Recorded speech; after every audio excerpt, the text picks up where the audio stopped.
All right, so this is our least favorite segment, but also it is a favorite of ours because we get to talk about great people that were in baseball that you might not know about that have passed away, but you should know about them. This is a great one. I was so glad, and this one kind of went under the radar. This one went under the radar because actually it wasn't even announced until recently. I saw like in the LA Times, in Anaheim, there's another paper. It only kind of got the OC Register. I would assume the OC Register. And it just got announced recently. But Kevin, you were on top of this one, and you knew that he passed away recently.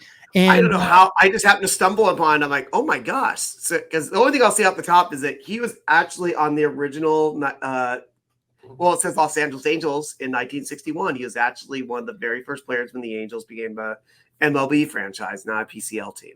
Yeah. So this is Albie Pearson, an outfielder who batted left, threw left. He was born in 1934, died on February 21st, and he was born in Alhambra, California, died in La Quinta, California. So that's right by, we went to La Quinta Brewing I think that's all right there in Palm Springs area. So, and I will not be surprised if that photo is, I don't know if that's it is 100% in Palm Springs, this picture. Yeah. That's what I was going to say. We went to go see the California Winter League. Because that's where the Angels used to do spring training there back in the day. Exactly. So his Major League Baseball debut was in 1958 for the Washington Senators. His last Can I tell? Oh, I want to tell how he got on the Senators when you're ready. Yeah, we'll go through it. I just want to go through his all of his stuff. He last played for the California Angels in 1966. He was a 270 a batter, 28 home runs, 214 RBIs. He played for the Senators in 58 to 59, the Orioles from 59 to 60, the Los Angeles / California Angels from 61 to 66. He was an All-Star in 63, the AL Rookie of the Year in 58. And this is him with the Seals, the San Francisco Seals. So he has this is with Mace Brown, Johnny Murphy, and manager Eddie Jost. Well, hold on. Now, Jack, which one do you think is Albie Pearson out of these four? I think he's the guy holding the bat. Yeah, well, probably because you're thinking that shorter guy is the bat boy, but no, that's Albie Pearson. That is Albie Pearson. Yes, he's a little fella. Oh, yes. I got plenty of notes on that, Jack. When you're ready, look at this. There you go. Yeah, so this is him. The guy on the left is Steve Bilko. He was a hitter for the rival Los Angeles Angels in the PCL. This is in 1957. But we talked about him being a Rookie of the Year. The NL Rookie of the Year was Orlando Cepeda. Wow. So he was in good company right here.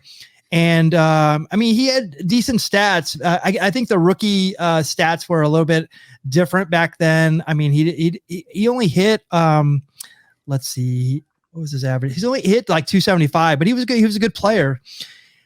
And so Kevin, tell us more about what you know. I have so much. I got to figure out where I want to start on this. What I love is that, like you find little stuff like this. His name's Albie because he was named after a famous college football player of all people named Albie Booth. Like this guy, I'm like, why if I name somebody after a college football player? Like this is back when NFL would not even been that big because he was born in 1939. You said, yes. Wow, so he actually went. Okay, so my gosh, so think about that. Like he won. All right, 34. Sorry, because I'm thinking, wait, I had the wrong year wrong. So yeah, like. College football is probably was bigger than the NFL back in those days. And he actually is this guy, Albie Booth, who is named after is a college football Hall of Famer for what that's worth. So as you saw there, Cowboy Jack, kind of a little fella. Yeah. So he was the smallest player in MLB when he came in. So he was billed at either as little as 5'4" and 7/8 or up to 5'5" and 3/8, depending on the source. Jack, which source do you think he said he was? I don't know. Well, you would think he has the highest number. 5'5", 3/8 is the highest number, so that's what he said he was. Right. So, And of course, it said his weight was 141 pounds. So picture a guy's like, No way. Yeah, I'm just saying, 141 pounds, 5'5.5" or whatever. I'll round up even further.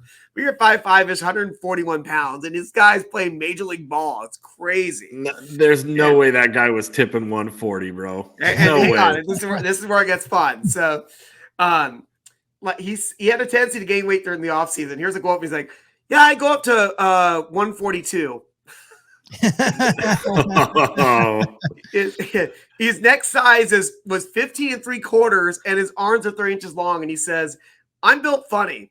And he says, and the Angels third base coach, a guy named Rocky Bridges, says, "I think you'll be an archaeological find." Wow, dude. Yeah. So it gets better. Rocky Bridges, real quick. Rocky Bridges used to be the manager of the Phoenix Giants in the early 80s. And if you look at him, he looks like Don Zimmer, like Popeye. Like he's the embodiment of like all these, everything cool. So I'll find a picture of him because I'll put it on our social media. Go ahead. All right. So Cowboy Jack Durango. Yes, sir. And Michael Mondragon. Sorry, I included both here. I usually just try to pop Jack, but I'm going to pop Michael on this. So you see his award there. He won the 1958 Rookie of the Year. So let me I see if I have it here, how he got there. Because he actually literally wrote a letter to the owner of the president of the Senators, a guy named Cal Griffith, which their stadium was named after, if I remember right. He sent a request permission to attend camp early in order to get started everybody. And he wrote a note saying, "It's extremely important. I need a ton of work on certain parts of my playing. There's no shortcut to being a winning ball player when you're 5'5". So when Griffith saw Albie Pearson show up for the first time, he said that Albie looks like an elf. Wow. Yeah, there is that. Yes. Yeah, it's funny because everything says Albie on this guy. So, right. So here's what I love. So forget him winning Rookie of the Year, Cowboy Jack Durango. You want to hear how he was really honored? Let me tell you, I was really honored. So in 58, the Little Guys and Dolls of America, an organization whose membership is limited to those 5'6" and under, voted Albie their Athlete of the Year. How about that? That's some accolades right there. Little Guys and Dolls. And then in this article I'm reading here, he said he had never heard from this organization since then. So Albie says, "I guess they extricated me or disintegrated me or something." But he said in the article I read, this is like I think 64, and I got this article, he says, he gets 200 some letters a month from what he calls the little people. Wow, dude. Wow. Hang on, let me read you part of a letter. "Dear Albie, I want to say that I was very proud when you hit that home run against the Yankees the other day. I went home and told off my big fat wife. She's keep hitting them so I could be the boss around the house." Holy what? It's a different time. Mind you, I'm reading stuff from a Sports Illustrated article about Albie. So you know what I mean? Yeah. Not a lot of home runs, but he did hit 28. Oh yes. My gosh. Yeah. And he became like a huge celebrity. Here he is with Dwight D. Eisenhower. That's Ike to you. That's Ike to you, that is Ike. Yes, the 31st U.S. president. Look at this. Oh, he actually so this is actress Marilyn Monroe. So Albie Pearson actually walked her out. This is at Dodger Stadium in 1962. There was a game. I will say the Angels played at Chavez Ravine Dodger Stadium before Angel Stadium was built. Right. So they played the Yankees, and this was a muscular dystrophy like promotion. So he actually walked her out, and they had a big thing. That's right. It was so kind of him to when she's at the microphone put a step stool next to it for him. I gotta see how big are those heels that he has on. I mean, she has on. Exactly. Yes. All right. Yeah, exactly. You want to have some more fun? You want me to tell a little bit more about this guy? Please. So apparently, he was like a melodramatic player or a hot dog. So let me tell you what he said about that. He said, "It's difficult for a little man to be humble. I'm probably the littlest hot dog. I admit, a little man always looks like he's putting it on. It's basically his nature For as a small kid, he always had to scrap to make his way. Even if he becomes a big money tycoon, he remains feisty. That's always been the common bond between little men. My idol is Napoleon Bonaparte. What? But my dad told me, son, the real great people in the world are the ones of humility. The greater you become, the more humble you must become. So sometimes I say or do things that are a little egotistical. Every day of my life, I do things I shouldn't do. Then I say to myself, who are you kidding? Relax and cool it. In our era, the era of thermonuclear weapons, rumors of war, what's the use of being a warrior yourself? Wow. It's so I told crazy. you I got a lot for this. I told you I still have more. Yeah, I still have some more fun stuff when you're ready. So like, know when you're ready for that. Well, let's look at this. This is actually in the early days of the Los Angeles Angels. This picture is definitely taken in Palm Springs for sure. Oh yeah. And so that is Ted Kluslewski. I hope I'm saying that right. Wait a minute, but he has sleeves. You're right. Usually, he doesn't have his sleeves on. Yeah. And then the guy taking a knee right there, that is Steve Bilko, the one we saw before, the big dude. So he eventually played with him in those years. So tell us more about Albie. All right, let me see where I start. Let me see where I want to go here, because I'm like, all right. So let me see here. I'll give you an example of something he would say. Is like, I never had the satisfaction of looking an umpire in the eye. I'm forever signing autographs for kids taller than me and human skyscrapers like, and he needs two players I don't really know, a guy named Norm Shockchin and Jim Lemon of our club, make me feel like a midget when they walk by, but hand me a bat and let me step in the box and I'm as good as the next guy. Some of them at least. Wow. I just love like these quotes. Like this guy is like a quote machine, And so one thing he had to do, Cowboy Jack, or anybody watch AZ History, our live one, we talked about a guy named Bo Belinsky. Cowboy Jack, do you remember Bo Belinsky at all?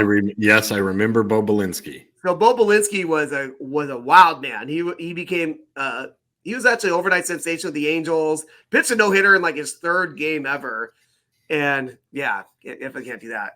He was the Gino Hernandez of baseball, if I'm not mistaken. Sure. More or less, he became the playboy of LA. Like he was dating Jane Mansfield and like a couple of other people like that we were talking about. So he was like the hot guy in LA. And he was a little out of control. So Albie was known for being actually, you know what? Should I just go into that now? He was not a drinker.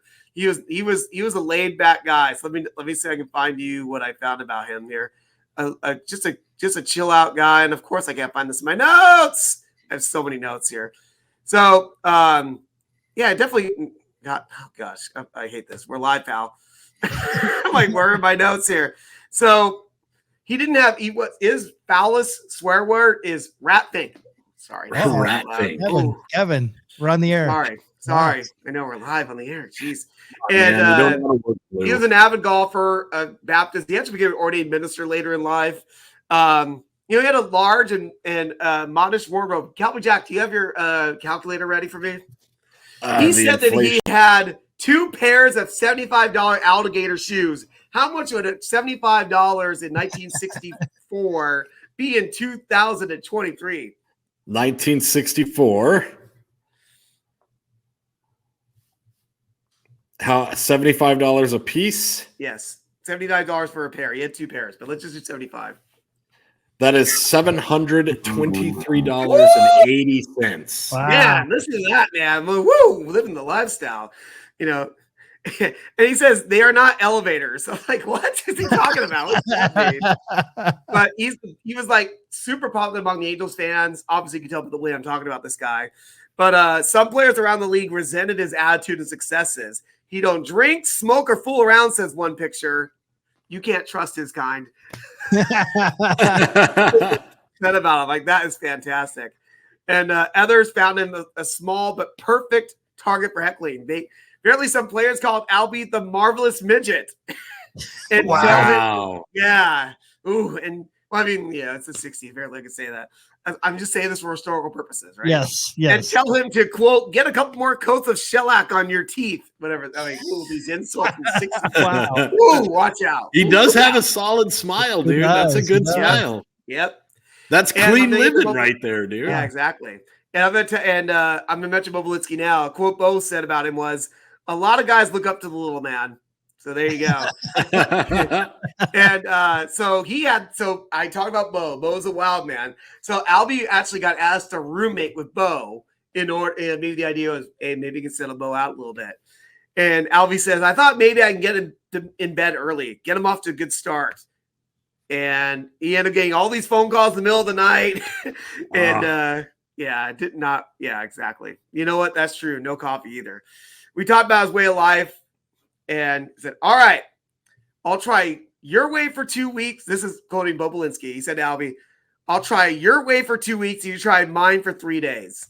And of course, Albie was like, nope, not having that. So, and if you're trying to redeem me, you got to make a sacrifice to the gods. It's like, oh my gosh, so definitely just reading the stuff. It's like Albert, and apparently Bo wanted him to play pool with him. And he's like, I wouldn't learn pool. I don't think the atmosphere is becoming. I don't want to get that green tan from the tables. Bo and I like each other, but his interests vary from mine. And Michael Mondragon, yes. I would tell you, is just for you. His next for me is a guy named Don Lee as a pitcher. All right. He was known as the Big Water Moccasin. And he actually went to U of A, Cowboy Jack. Wow. University of Arizona. And what Don says about him is that I try not to disturb him. He's small and burns up a lot of energy, so I know how important sleep is to him. Albie was no trouble. If he got noisy, I just stuffed him in a drawer. So like I said, I just got quotes galore about this guy. So and I'm sorry, I just keep going on, but I was just finding all this stuff and just loving it. So, and he actually did become, like I said, he was famous to the Angels there. He actually, as a result of that, got to do some acting. Believe it or not, he was actually on a couple TV shows. And he even turned down a role in a movie because it was going to be portraying him as a character who's going to be drinking. That's how straight-laced and a goody two-shoes this guy was. And what's your next slide, Michael? Dude. What do you got? Oh, there we go. So he actually made gospel records. You know what I mean? And that one on the left, it's autographed. You can buy that on eBay right now if you do a search. I think it was $8 and then another $7.50 in shipping. So there you go, Cowboy Jack. And he has what he terms, Michael, a Steve Lawrence type voice. That's just for you. No one else can know what I'm talking about there. On his first record, he said it sold 997,000 copies, less than 1 million. So he made one record, and then the second one never even got released. He says, my own fault. They called me in, wanted me to sing rock and roll. I told them I didn't want to do it. I found out right away I wasn't indispensable, and I was dispensed with. Wow. A lot of fun facts about this guy. Well, rest in power, Albie Pearson. Wow, what a character. I'm so glad we got to celebrate his great life. So can I give one more quote just in general for life? I have a quote, not by him, but I think it's just good for anybody in their life. So Albie Pearson played for a guy named Paul Richards, who was a manager in Baltimore. And he told Albie that baseball or anything else that's worthwhile is like a greased flagpole. If you keep climbing, you're not going to get any worse, and you may get better. But if you stop, you're going to slide right down. Ah, that's awesome. That's a great one. That's awesome. Thank you for letting me talk about Albie Pearson. What a great deep dive, man. The littlest angel, Albie Pearson. Rest in power.